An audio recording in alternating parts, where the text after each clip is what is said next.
Salut Alexandre. Salut Nico.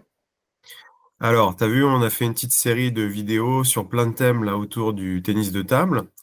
Et là aujourd'hui, on va s'attaquer à un sacré sujet, c'est le sujet de la préparation mentale. Là, dans mon groupe de joueurs que j'entraîne, c'est un sujet qui revient très régulièrement, des questions qui me sont posées autour de ce thème très régulièrement. Et puis, c'est aussi un sujet qu'on aborde assez peu finalement à l'entraînement dans les clubs notamment. Donc, je suis super content de te recevoir, toi qui es maintenant préparateur mental. Mais peut-être qu'avant de parler de ce thème, vu que nous, on s'est connus quand même au ping, est-ce que tu pourrais voilà, te présenter en quelques minutes, puis nous dire ton parcours dans le ping rapidement? Ouais, bah écoute, déjà, un grand merci à toi et à ta communauté. J'espère que cette vidéo sera à la fois intéressante et à la fois enrichissante voilà, pour tous les pongistes et pas que. Je vais retracer un petit peu mon histoire. J'ai commencé le tennis de table sur peut-être quelque chose comme 11 ou 13 ans. J'ai plus exactement l'âge exact. J'étais dans un petit club voilà, où j'étais assez sportif. Le ping est arrivé à un moment donné avec des amis. Et puis très rapidement, l'idée de devenir entraîneur est arrivée, je dirais, dans ma tête. Autour de l'âge de 16-17 ans, j'ai commencé à faire des stages départementaux, des stages régionaux pour me lancer dans l'activité. Et puis quand j'ai eu 18 ans, est arrivée très rapidement l'idée de passer un diplôme d'État. De mémoire, je crois que j'ai passé mon diplôme d'État à 20 ans. C'était la transition des BE et des DE, où les BE ont disparu. Donc j'ai passé mon DE en 2009-2010 à Paris. Et en fait, durant cette année, j'ai eu tout un tas de questions autour de la psychologie. J'étais très curieux déjà de la psychologie, très curieux des questions autour de l'entraînement, des matchs, des émotions. Pourquoi les joueurs ils jouaient super bien l'entraînement, pourquoi ils jouaient pas bien en match, pourquoi il y avait des jours bien, des jours moins bien. Et je me suis retrouvé confronté à plein de questions et pas de réponse. Et une fois mon diplôme en poche, j'ai eu l'occasion de rencontrer Ronan Lafay à travers diverses personnes. Ronan est une personne qui s'est intéressée au mental. Voilà, il y a une quarantaine d'années, il avait écrit des bouquins dans le tennis, il vient du tennis, et au moment où j'ai lu son bouquin, il y a eu comme une révélation en moi. En fait, toutes les questions que j'avais à l'époque, autour de 18-22 ans, en fait, lui, il se l'était déjà posé. Il avait eu déjà, comment dire, quelques réponses. Et en lisant son bouquin, voilà, ça m'a donné l'envie de le rencontrer. Je l'ai appelé. J'ai eu l'opportunité de l'appeler. Et en 2012, il a commencé à concevoir, je dirais, toute une philosophie, toute une pédagogie, donc autour de la préparation mentale, autour de l'intégration du mental dans l'entraînement et dans la compétition. Il a créé un collectif qui s'appelle Soyez Pro, auquel j'appartiens voilà, depuis 2012 maintenant. Et en quelques lignes, par rapport à mon parcours d'entraîneur, j'ai eu l'occasion de bosser dans différents clubs. Je me suis occupé d'un département. J'étais là où on s'était connus. J'étais responsable du 44, donc de la Loire-Atlantique pendant 3 ans. J'ai eu l'opportunité de bosser dans 3 pays à l'étranger. Ça, c'est aussi important que j'en parle. J'ai bossé en Nouvelle-Zélande, j'ai bossé au Danemark et j'ai bossé aussi en Suisse. Donc ça a été des opportunités qui ont forgé à la fois l'homme que je suis aujourd'hui, toute ma pédagogie, toute ma philosophie et la vision que j'ai de l'humain et du tennis de table. Et je suis rentré de Suisse en 2019 et depuis 2019, je suis installé en France où j'aide les clubs, j'aide les joueurs. Et je dirais même maintenant, j'ai, comment dire, allez, à 95%, je passe mon temps à aider l'individu à ce qu'il se sente mieux dans sa vie, si tu veux, à ce qu'il recherche une quête de sens, qu'il se pose des questions, qu'il comprenne mieux ce qui se passe dans sa vie, mieux son fonctionnement, voilà, à travers des sportifs et des non-sportifs. Et donc en fait, là, si je revois bien, c'est que quand tu as passé ton diplôme d'entraîneur, on t'a pas donné ce qui te manquait pour comprendre un peu la partie psycho, prépa mentale. Non, en fait, très rapidement, sur l'année de DE, je me suis trouvé à énormément de problématiques quand j'étais entraîneur de club. Donc, toi, tu connais aussi les diplômes d'État. À l'époque, je faisais 2 jours sur Paris et le reste du temps dans mon club. Donc, j'étais dans un petit club là, dans le 44 à Ancenis. Et je me suis retrouvé confronté à ce que peuvent vivre aujourd'hui les joueurs. C'est-à-dire des entraînements où il y avait beaucoup d'interdits, la faute était interdite, ça jouait d'enfer. Il y avait du sourire, tu vois, à l'entraînement, il y avait de l'oser, il y avait des coups de dingue, ça jouait même vraiment super bien à l'entraînement. Et puis quand c'était le moment d'aller jouer le samedi ou le dimanche, bah, j'avais pas les mêmes mecs, tu vois, comme si à un moment donné, les mecs ils s'étaient fait kidnapper par d'autres mecs et puis ils jouaient, voilà, ils étaient plus du tout les mêmes joueurs. Et donc, en ayant pris conscience de ces éléments-là, j'ai pu poser toutes mes questions sur le DE et malheureusement, tu vois, en 2009-2010, c'était vraiment le début de la préparation physique. Même si la préparation physique est arrivée en 2000, 2010, c'est, je dirais, l'ère de la préparation physique qui est en France. Et la préparation mentale, on était encore très, très, très loin de ce qu'on est aujourd'hui, par exemple. C'est le problème des formations ou des programmes, c'est que souvent il y a un effet de mode. On parle d'un thème en particulier à un moment donné. Un coup, c'est la détection, donc l'ultrajeunisme. Après, c'est le physique. Ouais. Ouais. Moi, j'avais fait une réunion à Tours au Pôle Espoir là, avec un préparateur mental de la section. Et en fait, il nous expliquait que dans l'idéal, il faudrait qu'il y ait 4 quarts à ton entraînement. Donc, forcément, la partie technique, la partie mentale, la partie physique et puis la partie tactique, stratégie. Moi, j'étais parfaitement d'accord avec lui, mais tu vois, je lui avais posé la question, j'avais dit, toi, tu travailles sur un groupe où tu as 12 athlètes et moi, je travaille sur un groupe où j'ai 160 licenciés. Mm, Et en mm. fait, chaque licencié a quand même le droit à mon écoute. Moi, ce que j'essayais de faire avec, si tu veux, du bricolage, avec mes méthodes un peu, voilà, personnelles, j'essayais d'écouter déjà beaucoup ce que les gens voulaient. Peut-être que j'allais avoir quelques demandes en commun, 4-5 joueurs qui avaient les mêmes attentes. Mais ça me paraissait impossible de donner un quart de mon temps d'entraînement global et de le partager à, allez, on va dire 160, j'exagère, mais à 80 Mm. licenciés qui faisaient de la compète, si tu veux. Bah, une des problématiques dans ce que tu viens de dire, et c'est aujourd'hui toute la vision que j'essaye d'amener là à travers les individus, les accompagnements. En fait, en France, on a une culture de la fracture. Ça veut dire quoi? Ça veut dire qu'on fragmente tout. Là, tu m'as donné 4 fragments, par exemple. Tu parles de technique, de tactique, de physique et de mental. Et moi, aujourd'hui, j'aime à dire que finalement, un homme ou une femme, en fait, on possède tous un cerveau, on possède un système de pensée, on possède un système émotionnel. Et que en fait aujourd'hui, toi qui parles de technique, qui parles de tactique, qui parles de physique, ce qui est drivé, ce qui aujourd'hui est le moteur de la technique, le moteur du physique et le moteur de la tactique, en fait c'est le mental, c'est le cerveau. Donc en fait aujourd'hui le cerveau, si tu veux, ce n'est pas un compartiment un des cartons comme tu l'as exprimé, mais moi je dirais qu'aujourd'hui le mental, et c'est quelque chose qui est encore on est à l'âge préhistorique en France sur la préparation mentale. Moi, j'ai pas peur de le dire aujourd'hui. Je le vois à travers les coachs avec qui je peux discuter et même à travers les joueurs ou les non-athlètes qui peuvent, comment dire, m'appeler. Euh, Tant qu'on restera aujourd'hui dans une vision fracturée, c'est-à-dire on sépare l'esprit du corps, on sépare la technique du mental, on sépare le physique du mental, on sépare la tactique du mental, et ben moi je dirais qu'aujourd'hui on ne pourra pas à un moment donné arriver à faire en sorte que l'individu il ait pleinement conscience en fait de ce qu'il a, de ce qu'il ressent, de ce qu'il comprend. C'est vraiment important en tout cas, moi, c'est la vision que j'ai aujourd'hui, c'est la vision qu'on a aussi avec le collectif Soyez Pro.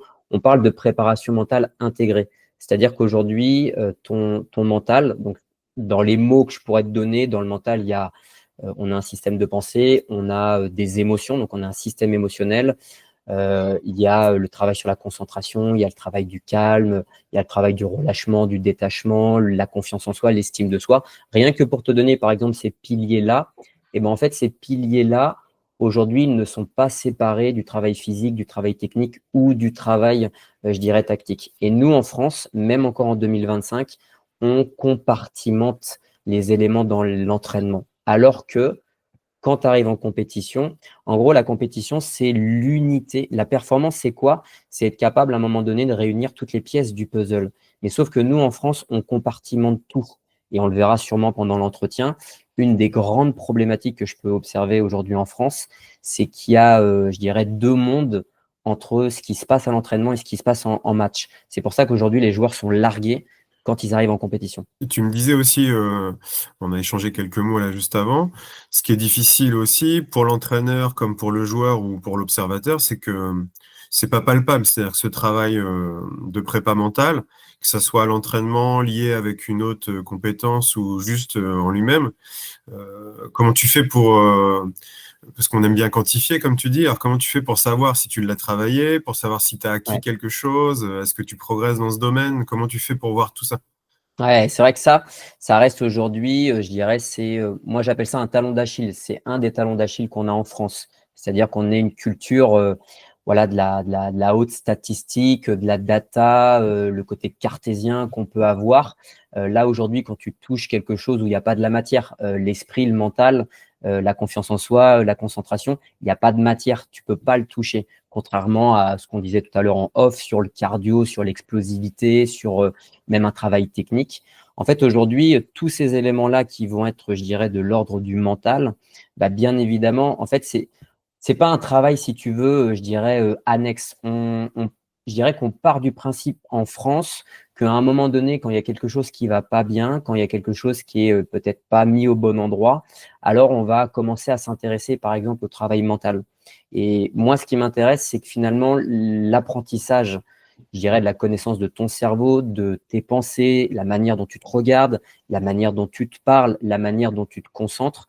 En fait, ces éléments-là, pour qu'à un moment donné, tu aies ce côté palpable, ça veut dire que toi, en tant qu'homme, tu vas réussir à un moment donné à dire, bah, tiens, moi, je suis capable de te décrire, par exemple, Nico, à quel moment je suis concentré. Tiens, je suis capable de décrire à tel moment quand ma pensée, elle est en train de partir. Je suis capable à un moment donné de te dire, bah, tiens, sur le set numéro 2, je mène 5-2 et à un moment donné, en fait, il se passe quoi? Il y a un dérapage qui fait que derrière, le mec, il revient à 6-5 derrière. Et ben, en fait, rien que ces trois exemples-là que j'ai pu te donner, en fait, aujourd'hui, ça doit faire partie intégralement, en fait, je dirais, du parcours dans la carrière du sportif. Et rien que ce que j'exprime là, je ne le vois pas en France. Alors, je ne vais pas généraliser, je ne suis pas allé dans tous les endroits de France, je ne suis pas allé voir ce que font par exemple le centre à Montpellier avec les Lebrun par exemple, je n'ai pas été voir ce qu'ils font par rapport à ce que fait Jérémy Sureau par exemple, qui est très intéressant sur la posturologie, sur le travail de l'œil, le vestibulaire, Mm. etc.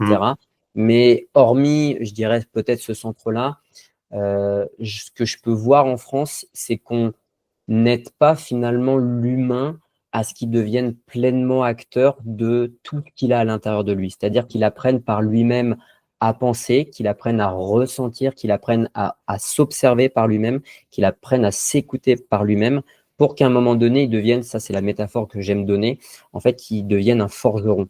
L'idée, c'est qu'à un moment donné, il puisse se forger sa propre forge et je dirais qu'il soit son propre forgeron pour dessiner son propre tennis de table et aussi qu'il puisse dessiner en fait le ping qu'il a envie de voir pour lui tout simplement. Ouais, alors je comprends, mais je vais être un tout petit peu plus pragmatique, tu vois, par rapport au ping. Mais je pense que les joueurs, ils cherchent aussi beaucoup un guide. Ouais. C'est une vidéo que j'aimerais faire d'ailleurs, en fait. Et tu vois, là, moi, par exemple, les joueurs que j'entraîne, je sais qu'ils déchargent énormément de choses, notamment la construction de l'entraînement, les thèmes à choisir, etc., sur moi. Par contre, là où je te rejoins, c'est que moi, mon objectif, c'est que même pas forcément en match, mais à l'entraînement, on va rester vraiment sur ce qui les intéresse le plus, c'est-à-dire le match de fin de séance, par exemple. Si tu veux, moi, des fois, je les arrête pour voir à un moment du match comment ils se sentent, tu vois, là, dans quel état d'esprit ils sont. Ou encore pire, comme tu as dit tout à l'heure, à la fin du set, je leur dis là, est-ce que tu as senti le moment où ça a tourné? C'est-à-dire, moi, si tu veux, je suis extérieur, j'ai Oui, pas mais tes émotions, mais j'ai oui, senti le moment où ça allait tourner. C'est-à-dire que j'aurais pu mettre un petit papier à 5-2 et te dire à la fin du set ce qui va se passer. Tu vois, est-ce que toi, tu l'as senti venir? oui. Ouais, ouais.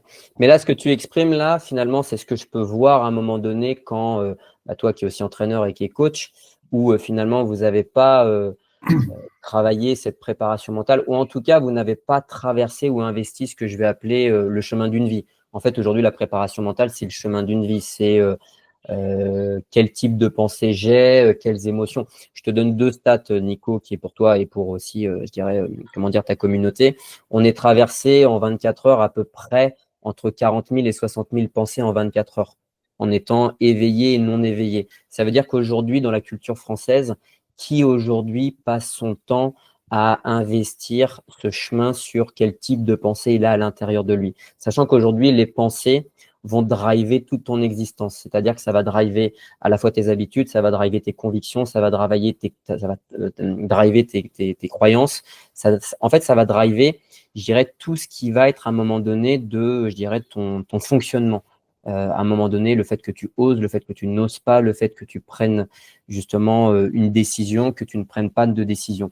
Donc moi, aujourd'hui, ce que je vois dans cette culture, si toi, dans ton groupe d'entraînement en tant que coach, à un moment donné, tu vois quelque chose et tu questionnes, je dirais que c'est déjà bien. En fait, c'est déjà la première porte d'entrée. Mais moi, aujourd'hui, dans la vision que j'ai, ce que j'aimerais voir dans les clubs de France, c'est que plutôt que d'attendre et poser la question quand je vois, c'est que ça soit travaillé comme un coup de technique à part entière. Moi, aujourd'hui, la préparation mentale, c'est un coup technique à part entière, comme quand toi, tu vas par exemple travailler le coup droit d'un individu. C'est la même chose. Moi, un de mes coups techniques, c'est la respiration, par exemple. Un de mes coups techniques, c'est le dialogue interne. Un autre coup technique, ça va être la confiance en soi. En fait, si tu veux, dans le match, ce que je vois aujourd'hui, là, pour parler même de la structure de ce qui peut se passer, dans la compétition, il y a des lois fondamentales dans la compétition. Il y a des règles du jeu. Il y a des éléments que tu vas pouvoir observer. À un moment donné, il y a un élément observable qui est important chez tous les athlètes, chez tous les humains en compétition, c'est les émotions. Ben, moi, je te pose juste une question. Qui travaille les émotions à l'entraînement? Qui les travaille? Qui les travaille techniquement comme il pourrait travailler techniquement un top spin coup droit, par exemple? On les travaille souvent, enfin, les gens en discutent a posteriori souvent. C'est-à-dire que tu es Mais en c'est pas du réaction. travail. C'est pas du travail, ça. Alors, C'est tiens, je vais te ouais, donner un exemple, tu me dis si c'est du travail. ouais. Par exemple, sur le premier club où j'entraînais, si tu veux, j'ai simulé la pression, si tu veux. C'est-à-dire que j'ai simulé l'émotion négative. C'est-à-dire la personne à l'extérieur de ton aire de jeu qui t'embête par la pression qu'elle met en. J'ai créé une sensation désagréable chez le joueur un samedi après-midi à trois dans une salle pour que le jour où ça arrive, entre guillemets, tu sois pas surpris, que tu saches que ça existe. Est-ce que ça rentre dans ce que tu dis ou vraiment là, on n'est pas du tout dans le thème? Je vais pas dire qu'on n'est pas dans le thème. Ça rentrera pas forcément dans ma vision de l'amener et je vais te dire pourquoi. Mais aujourd'hui, rien que déjà de le faire, au moins tu vas susciter chez l'individu justement une émotion. Tu vois, aujourd'hui, cette émotion de pression, et on le sait tous, la pression aujourd'hui, elle peut être palpable partout, à tout niveau, hein. Que tu joues en départemental ou que tu joues même, je dirais, même sur un match d'entraînement, il y a des joueurs aujourd'hui qui se mettent la pression. Tu vois, sans que ça compte. Je suis sûr que ça t'est déjà arrivé dans ta carrière. Et moi, je m'occupe de joueurs où c'est le cas aussi. Donc, si tu veux, moi, ce qui m'intéresse, c'est que, en fait, finalement, l'exemple que tu donnes, euh, aujourd'hui, avant de pouvoir dire je vais mettre de la pression négative, en fait, déjà, ce qui est important pour moi, c'est que déjà, mais qui se connaît? Tu vois, comment est-ce que moi, aujourd'hui, qu'est-ce que je connais de moi aujourd'hui quand je tiens la raquette, quand je suis dans l'air de jeu, quand déjà, voilà, tout se passe bien, quand il se passe, je dirais, là, juste des échanges. Ça, aujourd'hui, je dirais que c'est les premières étapes. Une fois qu'à un moment donné, il y a cette notion de pression, si tu veux, la pression, on aura l'occasion d'en parler, mais c'est quelque chose qui n'est pas de l'ordre de l'extérieur. Toi, ce que tu fais, c'est que tu as amené une pression qui venait de l'extérieur.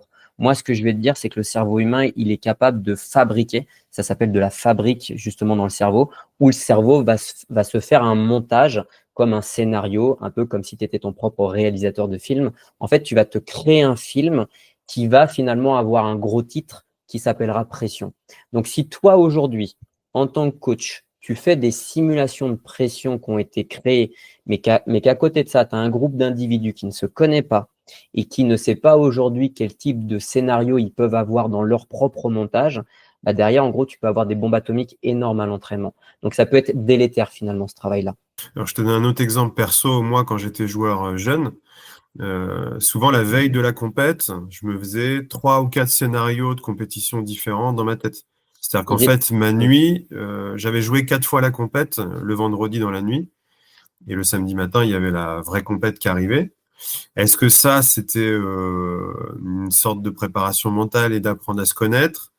Est-ce que ça ressemble plus à ça, selon toi? Ouais, après, encore une fois, sur ces trois, quatre scénarios, est-ce que tu te souviens sur les quatre, admettons quatre, combien étaient plutôt d'ordre, ce que je vais appeler victorieux et d'ordre catastrophique? Est-ce que tu te rappelles? Est-ce que c'était du 50-50? Est-ce que c'était du 75-25, du 100-0? Non, moi, c'était clairement favorable. Ok, donc là, si aujourd'hui, et ça s'appelle de la visualisation, on a tous en nous un pouvoir de visualisation. Beaucoup aujourd'hui n'y croient pas parce qu'encore une fois, c'est pas palpable. Tu vois, aujourd'hui, et c'est peut-être un des conseils que je donnerai à la fin, je le donne comme ça en aparté, mais un des exercices les plus puissants qu'on a tous en nous, c'est de fermer les yeux. Et à un moment donné, justement, comme là, l'image, elle est noire, c'est comme si finalement, tu avais un film noir et que tu commençais à te créer un film. Ce qui se passe dans le cerveau, pour que ça soit clair pour toi et même, je dirais, ta communauté, on a dans nos structures cérébrales, je vais te donner un pourcentage de neurosciences, même s'il est revisité. Notre cerveau, aujourd'hui, il a 70% de structures négatives pour 30% de structures positives. Ça veut dire quoi? Ça veut dire que 7 scripts sur 10 vont être alimentés avec une fin, je dirais, conflictuelle, catastrophique et négatif. C'est pour ça qu'aujourd'hui, il y a aujourd'hui malheureusement trop d'individus, trop de personnes qui vont tout de suite en premier lieu se voir échouer, perdre un match, mettre la balle dans le filet, louper leur service, paumer un coup droit à un moment donné, voilà, mettre un coup droit dans la bâche. Parce qu'aujourd'hui, ça fait partie d'une structure primitive, je ne rentre pas trop dans les détails, mais une structure primitive qu'on a dans le cerveau. Toi, ce que tu as été capable de faire, peut-être en te connaissant aussi, c'est que finalement, en fermant les yeux, tu peux à un moment donné, et grâce en plus au travail de la nuit, tu peux à un moment donné, je dirais, concevoir en fait une autre réalité. Le cerveau, il ne fait pas la différence entre ce que tu vas penser de ce qui est vrai. Donc, si à un moment donné, toi, je sais pas, tu jouais au niveau national, tu avais une compétition le samedi, que le vendredi soir, tu fermais les yeux et que tu te voyais jouer en étant complètement relâché, tu te voyais rigoler, tu te voyais envoyer des coups qui étaient incroyables, et ben, si tu veux, lui, ton cerveau, il pense que c'est réel, il pense que tu es en train de vivre ta compétition. Donc, en faisant ça, tu vas venir enregistrer, je dirais, des structures dans ta mémoire. Ce qui fait que le samedi, quand tu vas te réveiller, et ben, en gros, ton corps, il aura ça comme empreinte à l'intérieur de toi. Tu comprends? Donc moi, Ouais, parfaitement. Ouais. je pourrais que donner, tu vois, ça serait un des meilleurs conseils et ça en préparation mentale intégrée, c'est ce que je propose dans les séances d'entraînement. En fait, c'est d'amener finalement l'individu. Aujourd'hui, et je pense que ta communauté va se voir là-dedans et toi, tu as dû le voir avec tes joueurs. Tu leur proposes par exemple un travail technique. Je prends un exemple fictif, hein, un travail technique sur la balle coupée, sur le démarrage revers par exemple, démarrage revers sur la balle coupée. Bah, aujourd'hui, si en fait j'ai un jugement par rapport à cette balle coupée, si je la mets sur un piédestal qui serait plus importante que moi, ça veut dire que moi je vais me retrouver en dessous de cette balle. Ce qui se passera, j'aurais beau m'entraîner comme un dingue avec Nico, qui est un super entraîneur, j'aurais beau taper dans la balle des heures et des heures, à un moment donné, ça ne fonctionnera pas. Parce que en fait, je me serais auto-saboté finalement à ne pas me voir être dans le succès. Et donc ça, aujourd'hui, c'est aussi important, finalement, je dirais même que c'est même encore plus important que de faire le premier travail avec la raquette en main. D'accord, c'est d'imaginer le succès futur en fait.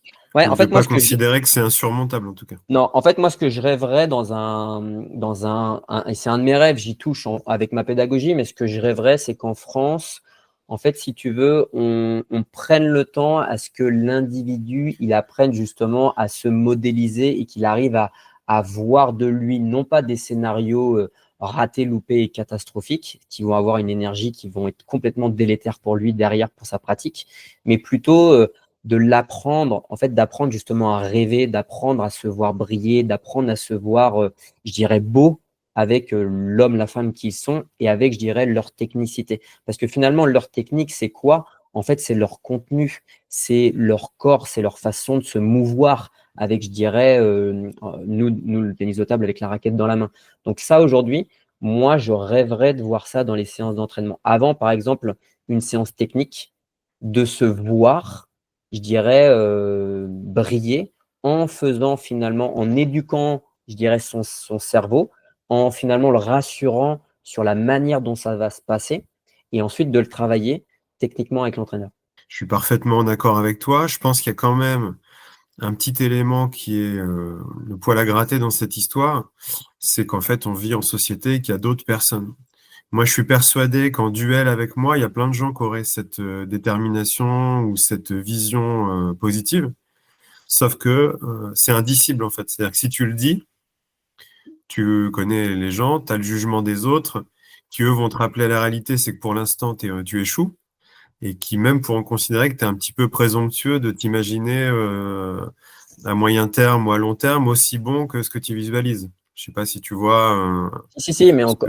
encore une fois, et là, ça touche, je dirais, notre culture. Aujourd'hui, on a une culture qui est, et moi, j'ai pas peur de le dire, on a une culture qui est très négative. On a même une culture qui n'encourage pas justement le fait de briller, le fait de rêver. En France, on a des tueurs de rêves, on a des tueurs de curiosité. Donc finalement, à force de mettre tout le monde dans le même moule et je dirais se voir défaitiste ou perdre en premier, ça devient une norme pour beaucoup trop de personnes. Et là, dans l'exemple que tu donnes, moi, si tu veux, quand je fais faire un exercice de visualisation, mais même à quelqu'un qui pourrait être, qui débute l'activité du tennis de table, aller un loisir adulte comme toi, tu pourras avoir sur tes créneaux d'entraînement, en fait, tout de suite, l'idée, c'est pas qu'il se voit jouer, je sais pas, moi, comme Zanjike, comme Malong, comme Félix Lebrun. C'est pas du tout ça. En fait, c'est qu'à un moment donné, il s'autorise finalement à se voir réussir un coup technique où, en fait, il est dans l'interdit d'y arriver quand il a la raquette dans la main. Parce qu'à un moment donné, si je reprends l'exemple de la balle coupée, en fait, cette balle coupée, comme elle a plus d'importance que lui, comme elle a plus de connaissances que lui, comme elle a plus de poids que lui, alors c'est insurmontable. Et en fait, si tu veux, le cerveau humain ne peut pas rivaliser quand tu te mets sous un piédestal à un moment donné. C'est la même chose qui pourrait arriver quand tu es en match. À un moment donné, il suffit que tu joues quelqu'un où tu vas regarder le classement. Tu dois être confronté à ça aussi avec tes joueurs. Si à un moment donné, je regarde le classement et que le chiffre me donne une représentation qui aujourd'hui m'amène à être en dessous de cette représentation, ce qui est certain, c'est que je vais me mettre plein d'interdits et je ne pourrais pas jouer librement comme j'en ai envie. Ouais, ça serait un sujet à lui tout seul, c'est-à-dire la chape de plomb qu'on se met sur un classement qu'on a jugé inaccessible. Et quand on connaît pas le classement du gars, on est capable de rivaliser. Dès qu'on le connaît, on est bloqué et en fait, on perd parce qu'on a considéré que la hiérarchie était respectée, tout va bien. Ouais. Ça arrive très souvent.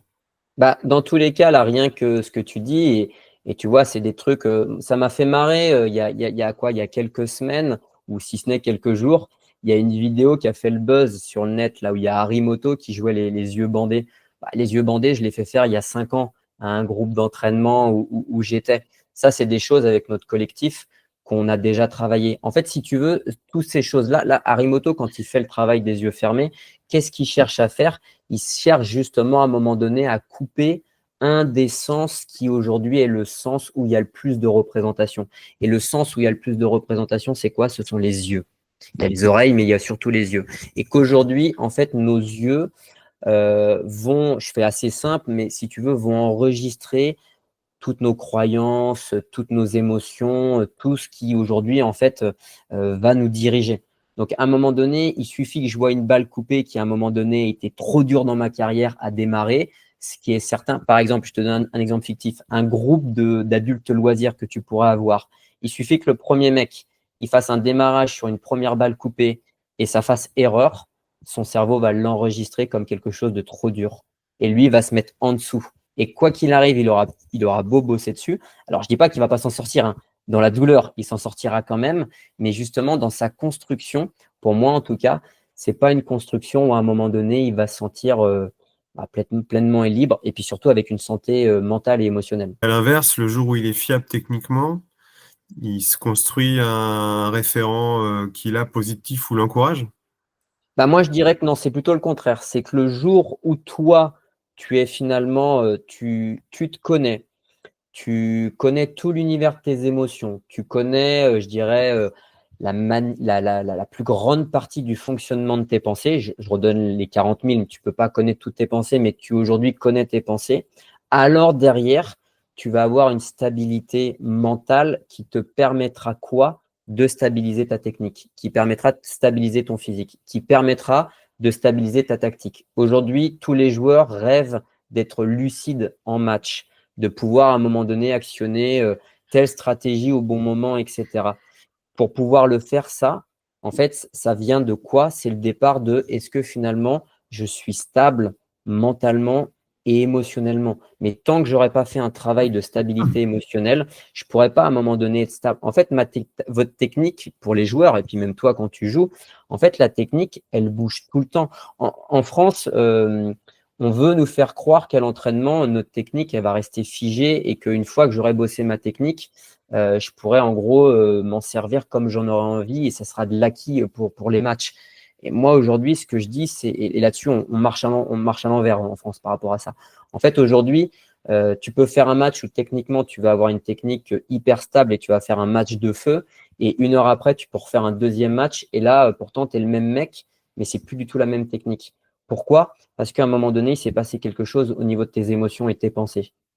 Et c'est ça, finalement, moi, qui m'intéresse. C'est qu'aujourd'hui, ta technique, elle sera stable si tu es stable mentalement. Ton physique sera stable si tu es stable mentalement. Ok, Alex, je En fait, comprends. le mental, moi, je dirais que c'est la pierre angulaire, je dirais, qui aujourd'hui va driver, va construire, va forger ta technique, va forger ta tactique et va forger ton physique. Mais aujourd'hui, le mental, c'est pas un compartiment, ça fait pas partie des éléments de la performance que tu as pu lire sur des PowerPoint ou que moi, j'ai même pu lire, comment dire, sur mes diplômes d'État, où il y avait les 4 piliers de la performance, par exemple. Donc, bon, si on pouvait lui donner un contour, tu considères que ça serait certainement une qualité qu'on retrouverait chez les meilleurs, alors cette base mentale. Bah moi, je dirais que les meilleurs aujourd'hui, ils ont fait un travail énorme sur ce qu'ils ont conscience d'eux. Donc la conscience, ils ont un travail de conscience à chaque instant et ils ont surtout plongé dans leur inconscient pour pouvoir, je dirais, se découvrir et en fait arpenter tout ce qui régit l'humain. Et tout ce qui régit l'humain aujourd'hui, c'est tout ce qui est héréditaire, c'est nos croyances, c'est nos habitudes, c'est nos convictions. En fait, on est drivé par plein d'éléments qui aujourd'hui, si on n'a pas fait ce chemin de conscience et d'inconscient, en fait, on passe notre vie, moi je dirais, à survivre plutôt qu'à vivre. Et ça, c'est la marque des champions. Aujourd'hui, les champions, ils ont investi, je dirais, leur mental plus que les autres. Ils se connaissent plus que les autres, en tout cas. Toi, tu t'es lecteur un peu de philosophie? Bah, pas qu'un peu. Tu peux enlever, je lis la D'accord. philosophie, ouais, Nietzsche et compagnie, il y Donc, a plein de choses. c'est déterminisme et existentialisme, c'est ça un peu les Ouais, thèmes? bah, ouais, après, que ça soit Socrate, que ça soit Nietzsche, peu importe, en fait, si tu veux, ce qui est, et là, tu as donné un mot qui est super important. Tu vois, par exemple, dans le mental, aujourd'hui, en fait, on parle de mots, mais sans avoir philosophé. Et je dirais qu'une des parties de mon travail, c'est justement d'aider l'individu à philosopher. Aujourd'hui, tout le monde parle de tout, mais sans avoir pris le temps de philosopher. Demain, tu es avec des individus, tu leur demandes de se concentrer, parce que la concentration, ça fait partie du chemin de l'individu, je dirais, des athlètes. Mais aujourd'hui, moi, je mets au défi tous les êtres humains de parler de ce que c'est que la concentration. En fait, il y a pas grand monde qui sait répondre à cette question. Comment se concentrer sur l'instant? Il y en a pas non plus il y a pas grand monde qui sait parler de ça. Pourquoi? Parce qu'en fait, on nous invite pas dans notre culture, en fait, à philosopher. Moi, j'ai un jeu, je peux te le donner, hein, je le donne à ta communauté que j'aime bien faire là, dans mes séances d'accompagnement et même dans le ping. J'appelle ça la grenade. En fait, c'est de prendre un mot, l'étiqueter par exemple sur une grenade et de balancer la grenade en l'air. Et quand la grenade en l'air, elle va exploser, en fait, il va y avoir plein de confettis qui vont sortir. Et ben, c'est ces confettis-là sur le mot en question, donc par exemple, ça pourrait être la concentration, qui vont être intéressants parce que ça va donner tout le sens que l'individu a sur ce mot. Et derrière, il va pouvoir à un moment donné commencer à aiguiser, tu vois, les choses par lui-même. Et c'est ça la philosophie. La philosophie, c'est être capable par soi-même de questionner le sens pour s'approprier les choses. Et moi, je trouve que dans notre culture française, on philosophe pas, voire pas du tout. On a une culture qui est très directive, Nico, en France. C'est-à-dire qu'à un moment donné, le corps enseignant, le corps, je dirais, éducateur et coach, c'est une culture qui est directive.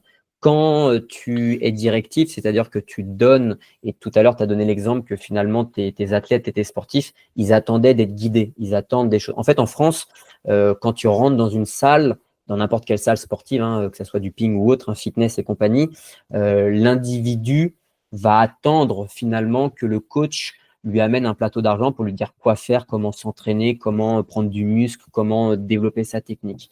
Et ça, c'est toute notre culture française. Moi, aujourd'hui, j'aimerais, et ça c'est la préparation mentale, j'aimerais que l'individu, à un moment donné, il prenne conscience d'une chose, c'est que finalement, il peut questionner les éléments par lui-même, il peut les investiguer par lui-même, et en fait, il peut être un chercheur aussi par lui-même. Et que le coach, en fait, il est là pour le conseiller, pour le guider, pour le challenger, mais surtout pas pour faire à sa place. Ok, bah, oui, je te suis parfaitement. Alors, moi, j'entraîne un joueur un peu en séance indive. Toi, je reviens toujours au cœur de notre activité, là, au ping-pong. Ouais, Alors, lui, je pense pas qu'il aille chercher des informations chez Platon, Heidegger ou Nietzsche pour l'instant. Par contre, tu vois, il va prendre un petit peu chez tout le monde. Un joueur, le joueur de départemental, le joueur de régional, le coach de tel club. Par principe, il méprise, si tu veux, aucun conseil qu'il reçoit. Et par contre, il se dit, ah ouais, non, celui-là, il n'est pas adapté à moi pour l'instant. Attends, ça, je vais voir. Ah ouais, ça me parle. Donc, si tu veux, lui, alors, il a déjà fait un autre sport avant, donc il a une capacité d'analyse que je trouve très intéressante. Mais des fois, il peut aller me chercher un conseil qu'il a entendu chez le joueur de la D5, mais ça lui a parlé, si tu veux. ouais. Donc ça, c'est une démarche qui est assez intéressante. Et il avance à une vitesse folle alors qu'il a 40 ans. Ouais, qui est noble. Et moi, je dirais dans l'exemple que tu as donné, après, ça, c'est la vision que j'ai et c'est ce que j'aimerais aussi voir. Finalement, ouais, on a cette qualité où à un moment donné, on peut chercher, tu vois, c'est facile aujourd'hui d'aller demander un conseil, c'est facile d'aller trouver, je dirais, quelque chose par rapport à une question, par rapport à une problématique, avec l'ère d'Internet, avec, je dirais, les réseaux. Tout ça, aujourd'hui, c'est facile. Par contre, justement, sur cette idée philosophique dont je te parlais tout à l'heure et qui est aujourd'hui toute ma vision de la préparation mentale, en fait, moi, ce que j'aimerais voir en numéro un, c'est que chaque homme et chaque femme puissent, avant d'aller demander conseil à l'extérieur d'eux, qui viennent finalement être leur propre coach. Tu vois, comme si à un moment donné, ils allaient questionner leur personne en premier. Je te donne un exemple fictif. Tu es sur à un moment donné le travail des pieds. Tu vois, au tennis de table, le travail des pieds, c'est pas à toi que je vais te le dire, ça reste aujourd'hui un élément qui est crucial aujourd'hui dans notre sport à nous. Et ben, plutôt que d'aller chercher qui sont les meilleures personnes sur le travail de déplacement, par exemple, ou le travail du pied, bah, déjà, moi, en tant qu'homme, je peux questionner. Tu vois, je peux ressentir à un moment donné comment mes pieds sont positionnés. Tu vois, je peux me voir, je peux aller tester des choses, je peux explorer tout un tas d'éléments par moi-même dans un premier temps pour déjà être curieux sur en fait ce que je ressens, ce que je comprends sur ma position de mes pieds, sur le poids de mes pieds, peu importe. Et bien évidemment, après en numéro 2, ça serait la modélisation que moi j'adorerais voir, ça serait de confronter ce que l'individu ressent et ce qu'il comprend avec l'œil extérieur. Et finalement de faire, comme je dirais, un cocktail des deux pour que le joueur il puisse, je dirais, avancer et progresser dans sa recherche. Mais en France, on est beaucoup trop en numéro un. Je vais prendre l'info à l'extérieur en premier. Ouais, tu veux dire on n'a pas une culture de l'introspection Non, et que ça nous manque pour cruellement. la recherche des performances personnelles, on va dire. Ouais, cruellement, parce qu'aujourd'hui, ce qu'il ne faut pas oublier, je le dis souvent, l'homme et la femme la plus importante sur Terre, c'est soi. C'est soi, c'est toi aujourd'hui qui as tes pensées, c'est toi qui as tes ressentis, pardon. C'est toi qui as tes sens, c'est toi qui peux utiliser ton intuition à un moment donné. Et à force, en fait, on passe trop notre temps, on a une habitude qui est finalement d'aller demander conseil, on a une habitude d'aller, en fait, de donner du crédit à l'expertise. C'est une des marques des fabriques qu'on a en France, hein, de donner du crédit finalement à l'expertise. Aujourd'hui, j'ai un coach dans la salle, alors il sait, c'est le sachant, il a le savoir, il a les compétences. Mais on a oublié une chose, c'est que c'est pas parce qu'il y a un expert dans une salle, toi tu es expert comme moi, je le suis aussi, mais il faut pas oublier une chose, c'est qu'on peut devenir notre propre explorateur et notre propre expert si seulement si on prend le temps de ce chemin d'introspection. Et moi, ce que je vois en France, c'est qu'il y a encore trop peu de personnes qui utilisent ce chemin-là. Alors que dans d'autres cultures, ils ont pris le pli justement à l'envers de notre culture. Ils ont commencé à s'intéresser au chemin de l'introspection et ils ont justement combiné l'introspection plus les combinaisons d'expertise extérieure. Et là, ça fait un cocktail qui, pour moi, aujourd'hui, est un cocktail de haute performance. Ok, bah écoute, je suis sûr que ça va parler à plein de gens. Ils vont essayer de s'écouter un petit peu plus. Je reviens. Alors, dans mon groupe, je leur ai posé des questions, sachant que j'allais discuter avec toi. Donc, je reviens un petit peu du terre à terre, du quotidien. Ça va rejoindre ce que tu as dit en début de discussion. Donc, il y a deux questions qui sont revenues principalement. La première, c'est l'écart qu'il y a entre ma performance à l'entraînement et ma performance en compétition. Donc, tu en as déjà glissé quelques mots tout à l'heure.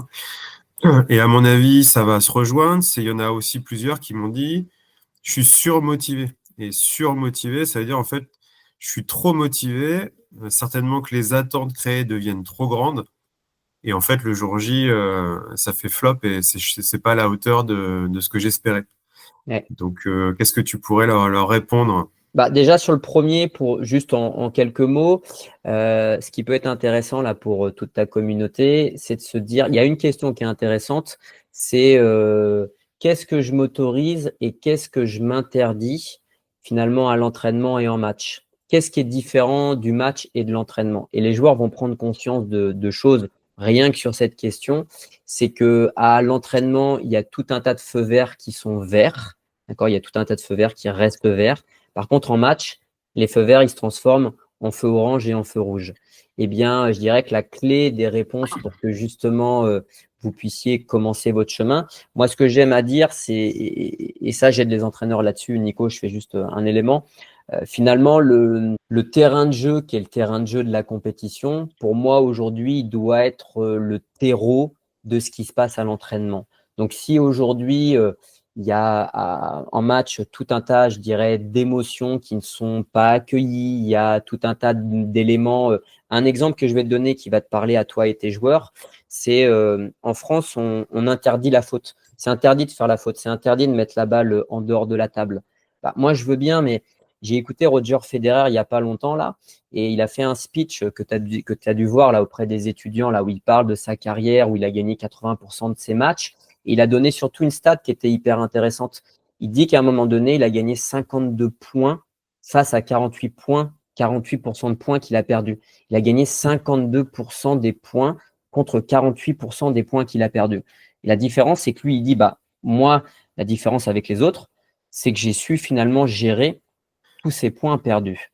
Et en fait, ce qui se passe dans beaucoup de mentalités et beaucoup de cerveaux dans notre culture française, c'est qu'à un moment donné, à force de s'interdire de ne pas mettre la balle dans le filet, à force de s'interdire de ne pas mettre la balle dehors, et ben en fait, ce qui se passe en match, c'est comme il y a plus d'un point sur deux où la balle va être dehors, et ben en fait, ce qui se passe, c'est que derrière, il y a des émotions de dingue qui arrivent chez les joueurs. Et comme les joueurs ne sont pas habitués à s'entraîner, je dirais, mentalement sur ce travail émotionnel, en fait, derrière, si tu veux, c'est trop, si tu veux. À un moment donné, c'est comme la cocotte minute qui vient exploser, si tu veux. Donc, moi, le meilleur conseil que je pourrais donner aux entraîneurs et aux joueurs, et moi, je le fais vivre. Je ne vais pas donner des noms de joueurs professionnels pour pas parler d'eux, mais même à des joueurs lambda. Moi, il y a une séance que j'affectionne, qui est aujourd'hui la plus belle séance dans ma vision de tennis de table et même dans d'autres sports. C'est que finalement, aujourd'hui, en France, on s'interdit de faire la faute. Moi, je fais des séances où j'aide les joueurs à s'autoriser à faire les fautes. C'est-à-dire qu'en conscience, ils vont s'autoriser à rater un service. Oui, parce qu'en match, quand tu es en match, Nico, quand tu loupes un service, quand tu loupes la balle, tu sais, peut-être que ça t'est déjà arrivé, après, dans le cerveau, il se passe quoi? Tu te traites de tous les noms. Tu te juges voilà, avec des insénités, etc. Sauf qu'à l'entraînement, quand en conscience, tu fais exprès avec ton mental à lui dire que quoi qu'il arrive, il n'y aura pas de danger et que ça va bien se passer, et bien lui, ton mental derrière, il enregistre ça. Et qu'est-ce qui se passe derrière en match quand ça revient? Lui, il a compris une chose, c'est que ce n'était pas dangereux. Sauf que toi, comme à l'entraînement, tu t'es jamais entraîné à ça et que ça arrive en match, c'est là que les émotions, elles arrivent. Donc la même chose sur, par exemple, moi, j'amène des séances où les joueurs, ils apprennent en conscience à foutre la balle dans le filet. J'amène les joueurs à ce qu'ils foutent la balle partout dans les bâches. Parce qu'aujourd'hui, c'est des choses qui vont arriver en match. Sauf que si toi, tu t'es pas préparé à le faire, si t'as pas essayé de le faire, et ben à un moment donné, en fait, l'émotion, elle va être trop forte, si tu veux. C'est pas si simple. Tu vois, tu parlais tout à l'heure de la technique du topspin coup droit. Alors ça, c'est un truc qui marche à tous les coups. C'est-à-dire que l'erreur, elle est dans le filet, hein, généralement, au départ. C'est-à-dire que tu fais moins que plus. Et moi, je leur dis, mais rate, en fait. Alors là, je suis plus dans le mental, hein, mais je leur dis, rate trop fort. c'est pas grave, va dehors. Et ben, je te jure qu'il faut 10 ou 15 essais avant que la personne, comme tu dis, s'autorise à faire quelque chose qui est à 4 mètres de la table. Ouais, ouais, Et d'ailleurs, généralement, ils réussissent le première fois où ils passent le filet, en fait, il est bon, le topspin. ouais, ouais, bien sûr. Ouais. Et alors ça, je le dis à tous ceux qui entraînent des joueurs, un démarrage sur balle coupée. Parlez pas de technique, hein, placement du doigt et tout, vous en fichez. Passez-moi ce filet, jouez trop fort et vous allez voir, le topspin, il va trouver sa forme rapidos, quoi. Mais tu vois, et là, ton exemple, il est bon. Aujourd'hui, on s'interdit finalement de mettre la balle dehors. Rien que déjà ça. Ça, c'est aujourd'hui complexe. Bah déjà, si déjà je sens que je vais être bourré de ces interdits-là, ce qui est certain en match, mais je vais me sentir, on parlait de pression en off, ne s'interdire de faire une faute, mais c'est la pression la plus ultime que le cerveau humain il peut avoir à un moment donné. Aujourd'hui, quand un joueur se met une pression de ne pas faire une erreur, quand il doit être, il y a des mots magiques dans le cerveau, hein, je dois, il faut, ça parlera à ta communauté.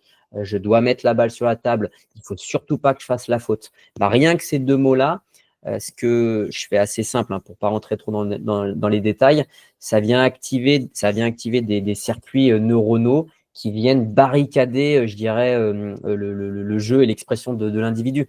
Donc derrière, vous vous mettez une pression telle que je dirais tout votre corps et votre respire est tétanisé. Donc Ok. en fait, le jeu, c'est qu'aujourd'hui, moi, ce que je peux dire, c'est qu'il y a tout un tas de paquets d'interdits en match et que derrière, à l'entraînement, il y a des autorisations. Bah, moi, j'aimerais bien que justement les coachs et les joueurs, ils passent un travail d'introspection sur ce qui est interdit dans les matchs.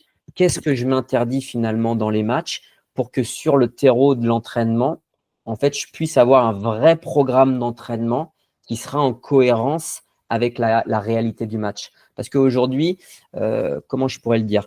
Je te dirais qu'aujourd'hui, en France, on arme les joueurs à avoir des outils techniques, on arme les joueurs à avoir justement des coups, mais en fait, aujourd'hui, les coups, c'est pas, je dirais, les joueurs vont s'approprier les coups en pensant que c'est eux, sauf qu'un coup, c'est pas soi. Et moi, ce que j'aimerais, c'est que plutôt que d'armer des coups, plutôt que de travailler des coups techniques, j'aimerais que justement on travaille l'individu qui, à un moment donné, en fonction de ce qu'il va connaître de lui, de ce qu'il va ressentir, va pouvoir justement développer sa technique avec ce qu'il connaît de lui. Je rebondis sur ça, là. Tu vois, on parlait de philosophie. Et sur les trois piliers, moi j'aime bien la rhétorique, hein, j'aime bien parler. Voilà. Il y a un des trois piliers, c'est l'éthos, c'est-à-dire qui tu es et ce que tu envoies aux autres. Et on avait discuté un peu de cette différence entre l'entraînement et en match là quand on s'était téléphoné. Et j'avais Ouais, gardé en tête un exemple qui correspond parfaitement à un des joueurs que j'entraîne. Je me rappelle, tu m'avais dit, mais en gros, est-ce qu'il est le même? C'est-à-dire, est-ce qu'il est le même Nous, on rigole, on dit le mercredi, on s'entraîne, tu sais, puis le vendredi, c'est les matchs. Alors, le vendredi matin, on rigole, on dit c'est le mercredi, tu vois, on rappelle. pour que les Je me gars ils rappelle. soient dans le même état d'esprit. Et j'ai un des joueurs, en fait, qui est tout le temps en train de déconner quand on est en match à l'entraînement. Il chambre, mais il joue la folie, si tu veux. Ouais, Et donc, moi, j'ai été le coacher une fois en compète officielle. Donc, il était hyper sur la retenue. Et puis là, on a fait une petite interview pour rigoler. Donc, il a été interviewé par une jeune femme à qui il répondait aux questions. Et il est hyper calme, mesuré. Tu sens en fait qu'il retient son caractère, qui moi me semble être son caractère naturel, ouais, et que ça ne le pousse pas la performance qu'il a le mercredi quand il est celui que moi j'estime être son ouais. caractère naturel. Bah, c'est le syndrome du bon élève, ça, en psychologie, Nico. Le syndrome du bon élève, c'est à un moment donné, euh, nous, on a beaucoup philosophé là-dessus. Je dirais que quand ça compte, quand il y a le match, tu te rappelles des deux mots qui mettent la pression là dans le cerveau, le il faut et le je dois. En fait, il faut être sérieux. En France, il faut être sérieux. Un match, c'est sérieux. Moi, je l'ai entendu dans ma carrière et je l'ai entendu encore récemment. Et je suis sûr que même peut-être toi, tu l'as déjà dit et moi, je l'ai dit quand j'étais jeune entraîneur. Il faut être sérieux. Il faut être sérieux, il faut mettre la balle sur la table, etc. Sauf que quand tu es sérieux, en fait, tu oublies l'élément le plus important, je dirais notre architecture d'humain. En fait, c'est le jeu. C'est le jeu. En fait, on oublie de s'émerveiller par le jeu. Et l'exemple que tu donnes qui est probant, c'est que le gars que tu entraînes le mercredi, lui, en fait, il est tout sauf sérieux le mercredi. Il est sérieux aussi dans une chose. En fait, il est sérieux dans la déconnade. Il est sérieux dans le jeu. Et quand il est sérieux dans la déconnade et dans le jeu, bah, en fait, il se sent libéré. Peut-être que c'est un mec qui ose, peut-être que c'est un mec qui est capable justement de délivrer un tennis de table qui est cohérent justement avec une partie de sa personnalité. Par contre, le vendredi, comme ça compte et que là, il y a le syndrome du bon élève, et qu'en plus de ça, tu m'as posé la question tout à l'heure par rapport aux attentes, et ben derrière, il suffit que lui, il ait des propres attentes par rapport à lui ou peut-être des attentes vis-à-vis de l'extérieur, et ben finalement, tout ce jeu est, je dirais, verrouillé. Et quand le jeu il est verrouillé, et ben derrière, il se passe quoi? Il se passe finalement des conflits internes qui sont énormes. Et donc, le mec, en l'occurrence, eh bien, il peut s'en sortir en match. Mais combien de matchs de souffrance il va faire dans cet état? Parce que c'est des matchs de souffrance, c'est pas des matchs où il y a du plaisir là-dedans, le vendredi. Et quand j'ai été le coacher aux Indives, par rapport au syndrome du bon élève, il m'a dit, t'étais là, Nico, il fallait que je joue bien, en gros, que je te montre que je jouais bien.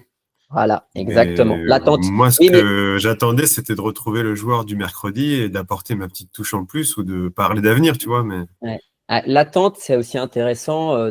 Derrière chaque attente, il y a ce que j'appelle, il y a un cupidon dans l'attente, c'est la déception. Derrière chaque attente se cache une déception. Donc ça, il faut que je dirais dans ta communauté, que vous soyez au clair là-dessus. Plus aujourd'hui vous allez driver par des attentes, plus va y avoir une déception. Pourquoi je dis ça? Parce qu'aujourd'hui, l'attente que vous allez avoir, c'est quelque chose qui a été réalisé. Donc, c'est quelque chose qui appartient au passé. C'est une image mémorisée. C'est quelque chose de vécu que vous avez pu avoir à un moment donné. Sauf que ce vécu-là, cette image-là, vous voulez que ça soit reproductible à l'identique, soit quelques heures plus tard, soit quelques minutes plus tard, soit quelques jours plus tard. Sauf que cette reproductibilité, en gros, ça n'existe pas dans le vivant de la vie. Et nous, aujourd'hui, notre cerveau, il nous fait croire qu'à un moment donné, quand j'ai réussi telle chose, par exemple le mercredi à l'entraînement, alors finalement, je vais attendre de moi la même chose sur le match du vendredi.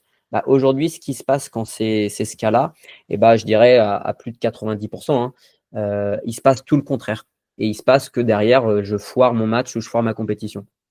Parce que j'attends de reproduire, je dirais, quelque chose. Comme par exemple un athlète qui aurait fait une performance, par exemple aux Indives, bah, tiens, en N1, tu joues par exemple le vendredi chez les jeunes ou le samedi et tu rejoues le dimanche derrière et finalement tu as l'attente de refaire la même chose le lendemain. Bah, en règle générale, ce qui se passe, c'est tout le contraire qui se passe. Parce qu'en fait, ce qui se passe dans le cerveau, c'est que toi, tu veux reproduire la même chose. Sauf que tu n'écoutes pas, en termes d'introspection, tu n'écoutes pas le système de pensée, le système émotionnel que tu as. Et en gros, ton plan A, c'est de faire la même chose que tu as reproduit la veille.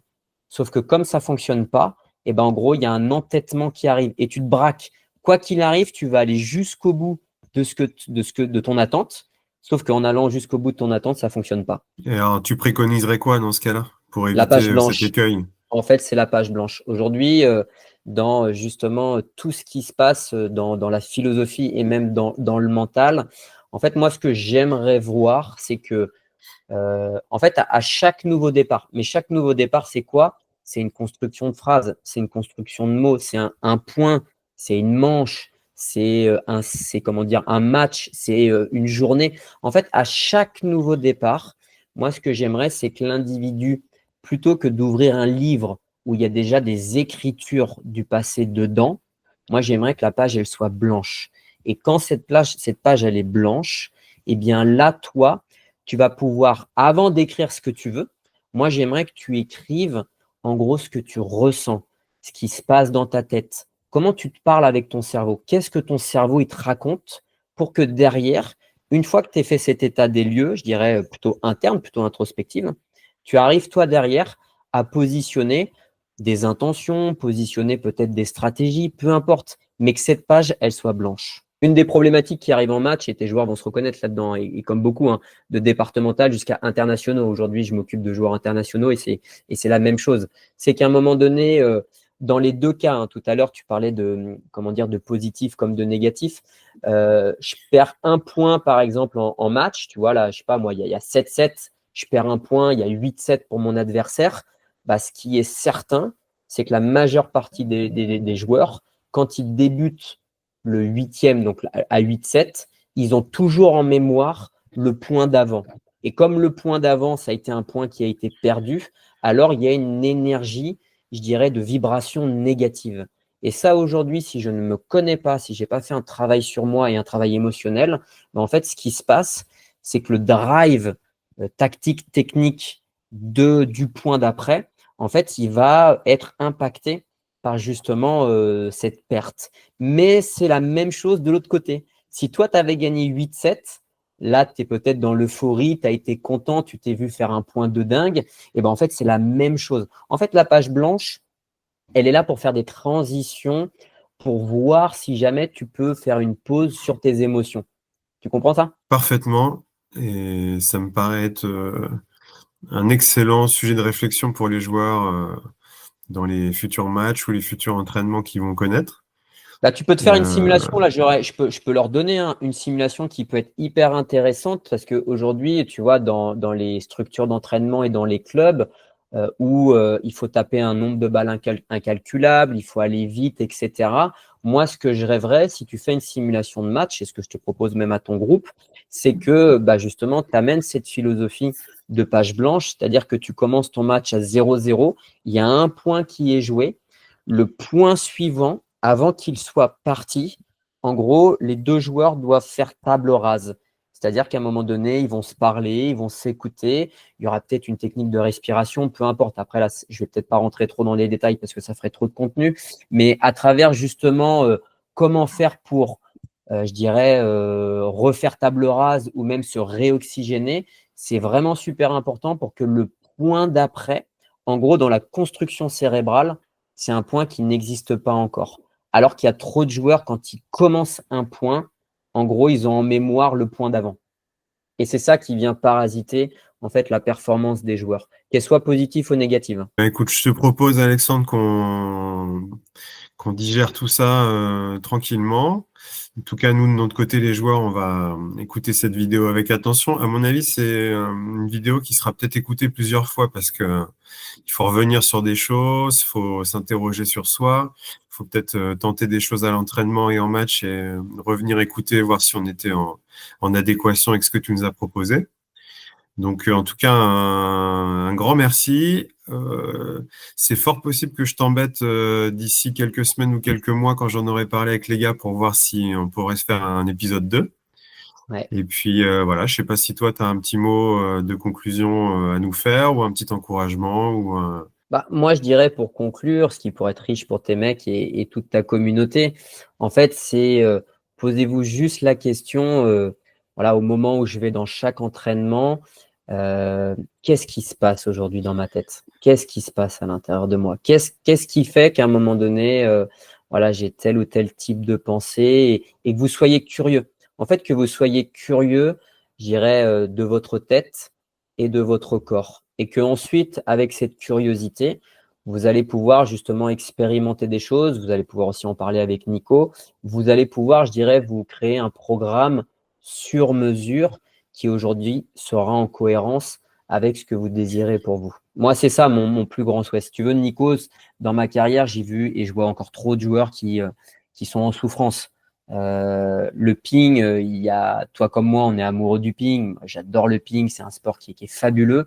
Mais aujourd'hui, comme l'individu ne se connaît pas, comme l'individu à l'entraînement, en fait, n'apprend pas à amener ce mental, je dirais, à la table, bah en fait, finalement, à un moment donné, il y a trop de joueurs qui raccrochent, il y a trop de joueurs qui mettent la raquette dans le sac et qui changent à un moment donné. Moi, ça me fait mal au cœur, par exemple.